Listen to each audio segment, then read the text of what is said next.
Welcome to the Practice Podcast, a show created by lawyers to help lawyers in life and business without all the complicated lawyer language. Let's welcome Bast Amron founders and your hosts, Jeff Bast and Brett Amron. Hi, Jeff. Hey, Brett, how are you? I'm well, and yourself? Fantastic. It is Friday. You know I love recording on Fridays, although I say that on pretty much Mondays every too, day. Tuesdays, yeah. I'd say pretty much any day. I just enjoy the Practice Podcast. I enjoy recording it. I enjoy listening to it. It's a lot of fun. You know, people ask us why we do it, and I never have a good answer, except that I enjoy it. It's fun. Exactly. There you go. So I was thinking, what are you afraid of? Because, you know, you're like a fearless guy, and nothing scares you. I'm curious if there's anything you're afraid of. I mean, there's many things that I have fear of. Just you could pick one. I have a fear of missing the small details. Nice. So that's a professional fear. That's a professional fear, but it also could be a personal fear too, right? And I mean, there's some other personal ones, but I don't want to go into those, right? Because I might get in trouble if I do. Yeah. But no, I mean, honestly, that's what drives, I'd say, really life professionally, personally, is preparation, right? So that you don't miss, because the big ones we always talk about, right? The big cases, the big details, you're not going to miss those. Right. Because those are going to be top of mind, super important. It's the small details, even in the bigger cases or in the bigger issues that are occurring in life and all, you know, so it's really preparation and attention to detail. Right. Sometimes the small things become the big thing. That's, well, right. Isn't there's that sort of that famous statement that's like, there are no small things, right? You know, and the small things might actually be the big things. So yeah, that'd be my, I guess, fear that I try to overcome by preparing and paying attention. So it's not so much a fear, it's just a focal point. Yeah. Yeah. That's right. How about that to say I'm fearless? I don't think that's true. Fearless. You, on the other hand, swimming with sharks, what are you afraid of, if anything? I'm afraid of cognitive decline. I'm afraid of losing. Have I got a podcast for you that I just listened to today? And, you know, that scares me. And so I'm always focused on longevity, exercising my mind and longevity and health. And I want to age well. Well, I will share with you offline a podcast I just finished listening to today.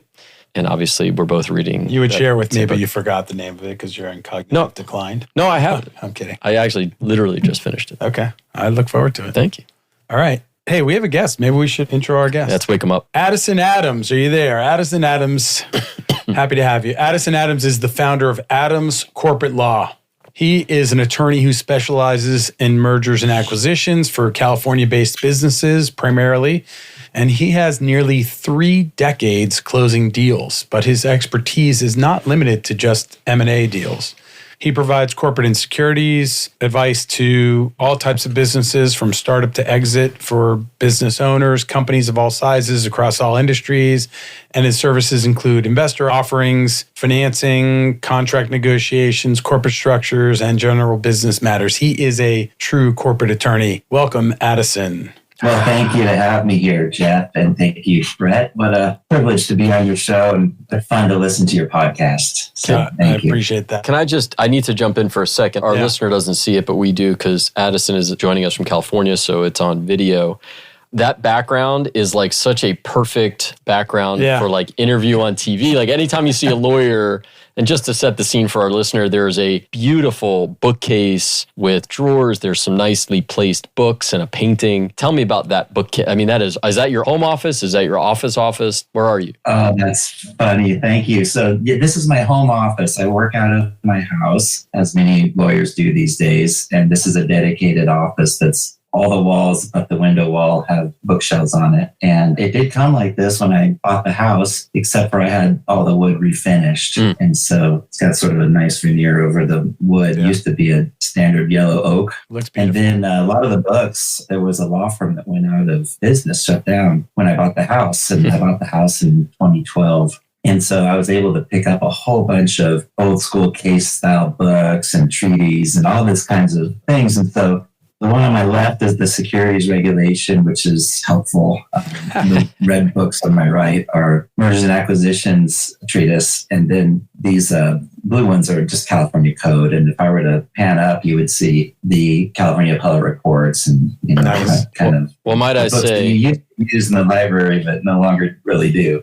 well, might I say that if you would send in a shot to CNN, they for sure would have you appear, because anytime I've ever seen a lawyer appear on any show, like that is just the quintessential background. It almost looks like a virtual background. It really does. But the law books make it. So the law books are great find. Great stuff. So M&A attorney, have you always practiced M&A, and how did you get started? So no, out of law school, I thought I was going to be a trial attorney. So I went to work for a law firm doing class actions, complex litigation, copyright disputes, and I enjoyed it. But then my law school roommate, good friend of mine, gave me a call after several years and said, hey, I'm working at this venture capital law firm up in LA. Why don't you join? So I joined in 2000 and just really kind of retooled from litigation into corporate transactions and securities compliance. And just absolutely loved it. Just loved the idea, the excitement of closing a deal, the win-win nature of business transactions. And so that was how I got my start in it, was thanks to Eric Richardson, who I have a lifelong debt to. Thanks, Eric.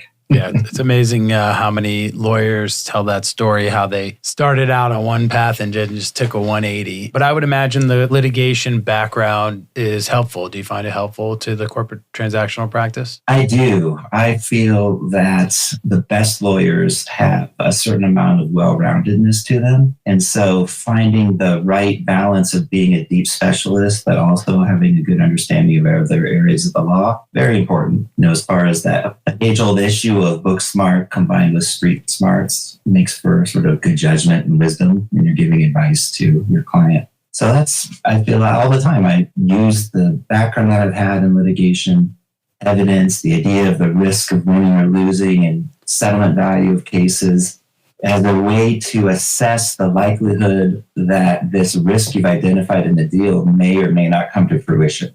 And, it's real easy to be doom and gloom, including as a corporate attorney. We've all heard of lawyers that over-negotiate, that kill deals, that just scare the pants off of their client because they run through all the what-if scenarios. And that can get to the point where it's not helpful. And so I think it's always a good idea to try to keep things in context and say, look, this is going to turn into a lawsuit. This isn't. This will be resolved. Kind of try to be smart and efficient going forward that way. Even though you have the background in litigation, which I know is super helpful, are there times where you feel like there's a need or maybe a benefit to the client going into a transaction to consult with, whether it's a litigator, maybe even a bankruptcy lawyer, patent lawyer, again, depending on the transaction, tax lawyer, for example?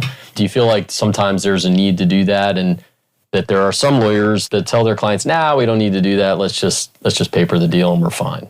Oh, absolutely. 100%. In fact, as a deal lawyer, I view my role as the quarterback for the team. And so I know enough to issue spot and to identify when we need to bring in experts. And I do that all the time, including litigation, bankruptcy, tax, ERISA compliance, labor, all these things. And sometimes it's no more than a 20 or 30 minute check. Sometimes it's more, but it's a good idea to just really leverage the expertise of other professionals as needed. Yeah, absolutely. Because we're all good at what we're good at. And what part of that is knowing where you're not as deep as someone else is. Yeah, I think there's a tendency, and I said maybe some of the lawyers may not want to do it, but there's a tendency by the clients maybe to say, hey, I don't want to spend more money. I don't, Another lawyer, like, what are we doing? And I think it's incumbent, like you said, on the quarterback to the transaction to say, well, hang on, you're investing your time, you're investing your money in this deal. We're just trying to make sure that it's a sunny day, but we have to plan for a rainy day and make sure that you're protected. And it sounds like that's something you do, but there are a lot of lawyers that may not do that. And it's on us, right, as lawyers to really advise our clients that, spending a little bit extra money and time now is going to help you in the long run. Excuse me. Yeah, that's right. That's absolutely right. And I try to make it seamless for the client as well by handling the sort of behind the scenes, pulling in the expertise as needed so that the client doesn't always need to set up a whole separate engagement, things like that. So I have relationships with a number of lawyers that have their own firms where I can just call them, pay them, pass it through to the client and keep things easy and quick and efficient. Yeah, you just anticipated my question, which was, don't we traditionally see M&A lawyers at big firms? So they have a whole team of people, and how do you do it on your own? It's pretty impressive. We do. So the way I do it on my own is I've been building this firm for 8-9 years now, since I started my own firm, Adams Corporate Law. And the goal is it's a boutique M&A firm and securities transactions. So we do investor financings, we do fund formation, we do mergers and acquisitions for private and public companies, mostly private, and mostly on the low end of the deal, the mid-market and small market deal sizes. So a lot of stuff in the $50 million, $20 million, $10 million, even down to $1 million range. And so the way I've done that is I've taken advantage of some freelance attorney relationships and with some affiliate relationships with other firms. For example, I have an amazing tax attorney, and his name's Mark Solino. He works at Solino Tax Counsel. He's his own law firm, and he consults with M&A attorneys all over the place. And so I have him on speed dial as needed. I can bring him into the deal and say, hey, I just need to understand, in this structure, is the rollover piece tax-free as we expect? And is the after-tax going to be taxed this way to the seller as we expect? And he can come in and give me a quick answer to that. And if I need him to review the tax provisions of the asset purchase agreement, he does. It's just the tax piece. Works out perfect. And so, I don't have enough deals to keep a tax attorney busy full time because I'm a small boutique firm. Granted, I have a lot of deals. We're super busy all the time, but it's just a much better use of his time to just kind of divide his day up among lots of law firms. So that works out great. And it's been a good success for me. So if you're willing to share, you said it's been 8 years since you started Adams Corporate Law. What led you to sort of do that, right? To become a business owner, an entrepreneur, if you will. And then what have you learned over the last 8 years that maybe has been helpful to you in advising your clients who are themselves likely business owners? Yeah, so 2 questions. Let's see if I can jump in. That's a compound. You can feel free to object. Feel free to object. But I just wanted to throw those out there. Yeah. So my journey was when I joined with Eric Richardson and Nimish Patel and Kevin Friedman up in LA in 2000. We had a small firm that was under 10 lawyers, and we grew it to 50 lawyers and 3 offices from 2000 to 2008. Huge success, really fun and exciting. And we were heavily invested in public company clients and hedge fund financings. And so we were doing a lot of financing for publicly traded companies that were small. And 2008 hit our client base big. So we did some shrinking, we had to do some layoffs, and the firm continued on, but looked a little different, more heavily focused on private deals and public deals after that. And at the time, I have 2 boys. And so for lifestyle reasons, I moved from LA to Orange County. And that's where I live now. And in fact, so 2012 is when I bought the house we already talked about. And so now that I was away from the mothership, the main office, it got me sort of thinking about whether the time was right in my career. I mean, at that point, I'm a 96 grad, so I had a fair amount of experience and seniority under me.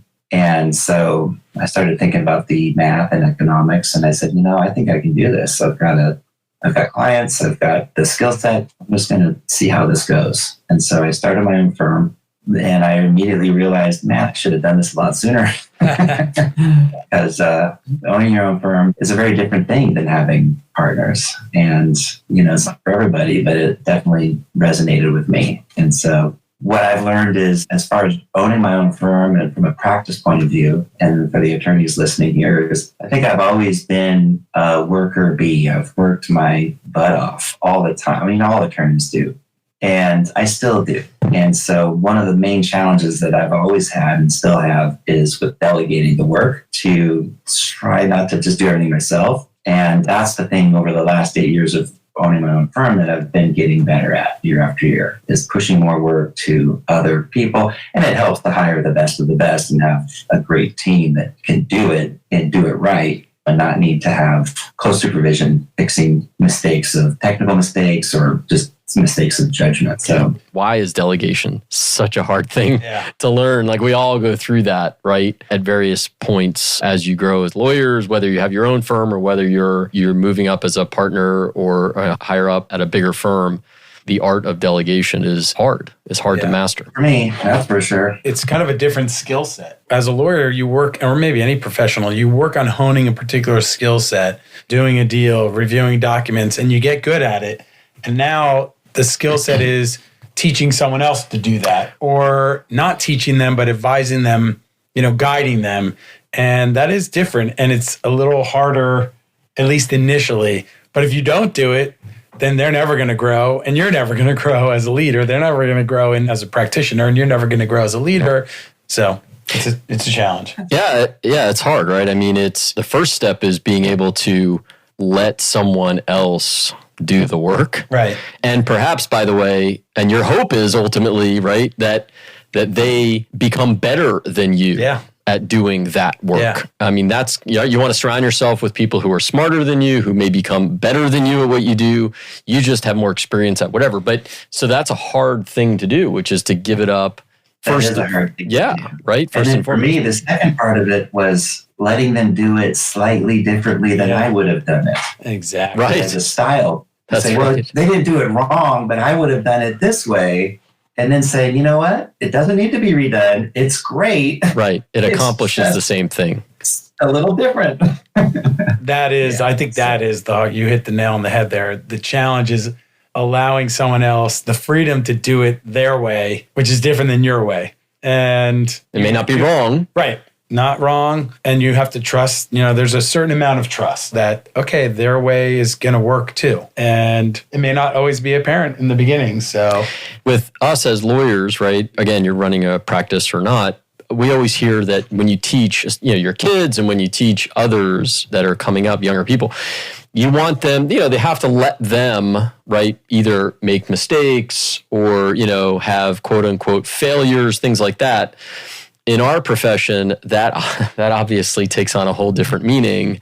And so I always like to say with my kids and even with young lawyers, I want them to skin their knee, right? I don't want anyone to get particularly hurt badly. I don't want them to have a massive fall. I don't want them, from whatever. I'd like them to skin their knees so that they learn. But we have to be there as lawyers, because if they fail badly, then that's a big problem. Right? Yeah, for sure. Well, I mean, the truth is we're all learning on the job, no matter what level of experience we have. That's right. That's right. Learning. And that's why it's the practice of law, right? Not the perfection. That's right. That's the name of the show. That's the name of the show. There you go. Addison. We're done. We tied it up. Yeah. So, it's interesting. I mean, it does take time. It's good to do mentoring and provide feedback and training and guidance, but it's also really hard to peel that off when you have a full inbox and you just kind of get things done and you need to help everyone get it done. But it's important. It's I think us elder statesmen of the law owe it to the younger generation. Somebody trained us, hopefully. And so we do need to train the more junior attorneys because that's the way it works. That's life. Yeah. And also they're working for you. That's how you get better products. It's good for business and it's good for them. So shifting gears a little, we had an entrepreneur on the other day and we talked a bit about transactions and how so many entrepreneurs go it alone. We were talking about brokers, but I think it applies to all professionals. There's always a reluctance to bring in the paid professionals on deals. And I'm curious if you have advice to the business owners out there as to when's the right time to get you involved. And I think the answer is probably right now, but I'll let you answer. Well, so I would say that every business owner should have a business attorney around so that they're not just screwing it up. That doesn't have to be an M&A attorney, but you should have someone that knows corporate documents and make sure your company has been set up right, and that there's been some thought prepared to the eventual exit. And so even like simple things like your tax structure. Are you running your business as an S Corp? If so, that's great. If it's a C Corp, then you're going to want to think about how that's going to hurt your after tax on the sale, assuming it's an asset sale. And so trying to get into an LLC, tax as a partnership, or an S Corp, years in advance of selling your business is probably a good idea for most business owners, most companies. It is not that often that a buyer will come in and do a stock purchase, change of control. And that's for tax reasons on the buyer side. So I would say that as far as hiring an expert like me, first of all, I am also a business attorney. So I'm happy to form the company. I'm happy to be the ongoing helping with reviewing and writing contracts, making sure that you've got your intellectual property agreement signed with all your employees and contractors, the basics. As far as selling the company from a legal point of view, the LOI, that's when I need to come in before you sign a letter of intent. And if you're really ahead of the game, have me take a look at, make sure there's an NDA, a confidentiality agreement in place, and have me look at that before you start sharing all of your secret, confidential financial and material contracts and employee lists with any prospective buyer. Because you want to make sure that your NDA that the buyer signs covers both the non-disclosure, but also the non-use. Because there is that rare case once in a while where the buyer is a competitor, gets in under the hood and gets everything about your business and then doesn't buy. And now you're wondering, man, I just gave them my 10 top customers and the salaries for all my people. And so you feel exposed. So the NDA should cover that. But that's a small project. And then the letter of intent, that's where it gets more substantive as far as negotiating the deal at the letter of intent stage. And then from there, it drives right into due diligence and negotiating the purchase agreement. So 100%, that's where you would need an M&A attorney like me. And that's typically where I get hired on the sell side. For the owner, the business owner knows that their normal attorney isn't experienced in M&A. And that's why I get the call. A lot of times from the business attorney saying, hey, I get your help.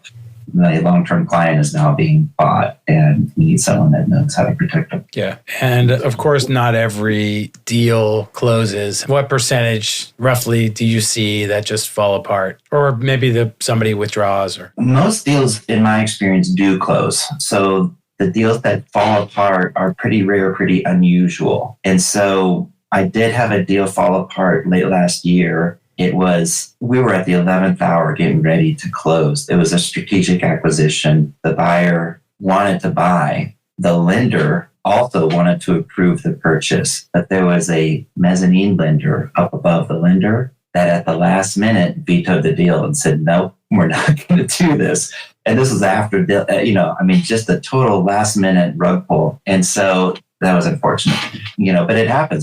So that is an example of not all buyers are the same. If you're on the sell side and you're evaluating different buyers and different offers, it's obviously real easy to say, well, who's paying the most, and compare them that way. That's assuming you've done any kind of auction and tried to solicit multiple offers. But yeah, so the financial wherewithal can be surprisingly an important question to ask. So, are they borrowing the money? Do they have plenty of money? Is this a giant acquisition for them or a small one? These are good questions for a seller to ask a buyer. I've heard deal folks in that space, private equity guys, hedge funds, talk about how sometimes the best deal is the one you don't do. But my guess is they're walking perhaps before you're involved. By the time you're involved, some of the deal terms have already been negotiated. Maybe there is an LOI or they're approaching an LOI. So yeah, what I say is I'm assuming we've got signed a letter of intent. Right. And the letter of intent has the assumptions, it has the purchase price, laid out, the timing, usually if there's any escrow or holdbacks, deferred payments, seller financing,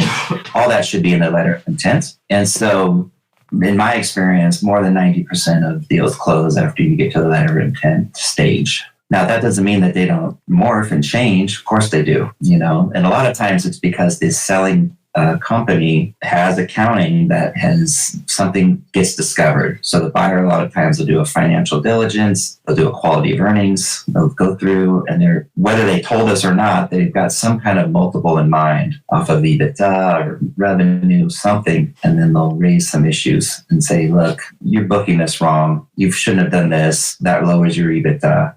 And so then we'll have most things, though, and this is, I think, one of the things that I would like to think sets me apart is I'm very focused on closing the deal. In fact, that's how I market myself as an attorney, a lawyer that closes deals, not a lawyer that negotiates the crap out of a deal and then it dies on the vine, So part of my quarterback skills is, because there's a problem in every deal. There's always a problem, some liability, some lawsuit, some former owner that didn't get bought outright or, an anti-dilution right. There's always something. And so my job is to fix it and deal with it and carve it out. We put it in the agreement. We set up indemnification for it. Maybe there's insurance for it. Maybe we delay part of the purchase price to get around that problem. I mean, there's a lot of tricks, or we're going to slow down the deal and just go head on and get a settlement and release, and if we can. But there's almost always a way to address the very legitimate concern every buyer has, right? Which is they don't want to overpay for something and they don't want to buy a hornet's nest worth of trouble. So that is my overall approach as far as deals falling apart is we're here for a reason. The buyer has a strategic reason to buy this company. It fits into their vision, their growth plan. They're either expanding into the state or they're adding on a niche product or service. There's some reason why they want this company. And same for the owner. They're here for a reason too. A lot of times I've been running this business 10, 20, 30 years, and it hasn't been for sale, but it's for sale now. And it's because they want to retire. They got health issues. They got, just a million different, they got another offer. They want to do some other business interest. So reminding my client, whether I'm on the buy side or the sell side, why are we here? The price is obviously important, but it's never the whole story because there's so much strategy and vision. And let's say the deal is for $25 million. Well, to the buyer, they're paying $25 million because they think they can turn it into $50 or $75 million worth of value. So we're just negotiating 25 because that's sort of the value right now, but there's always a big plan, right? To hit the gas pedal and do something cool.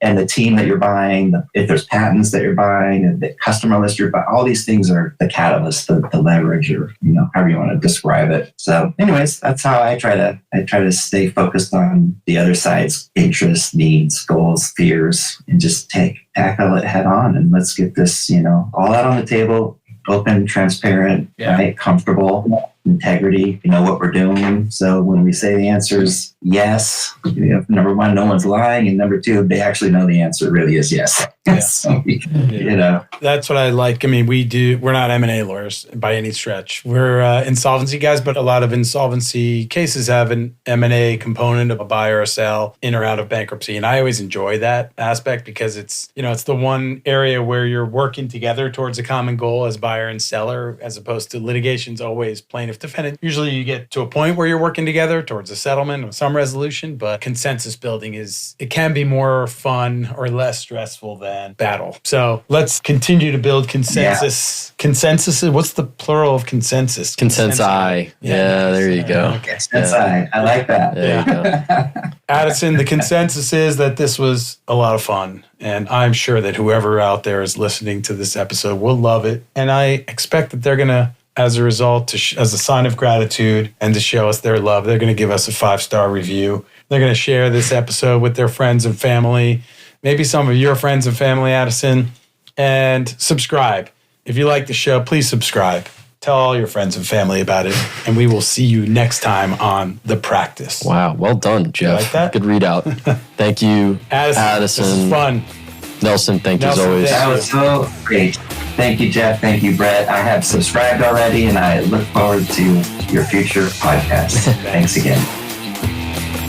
For more information on this show and other resources, visit fastamron.com and connect with us on LinkedIn, Facebook, and Instagram @FastAmron.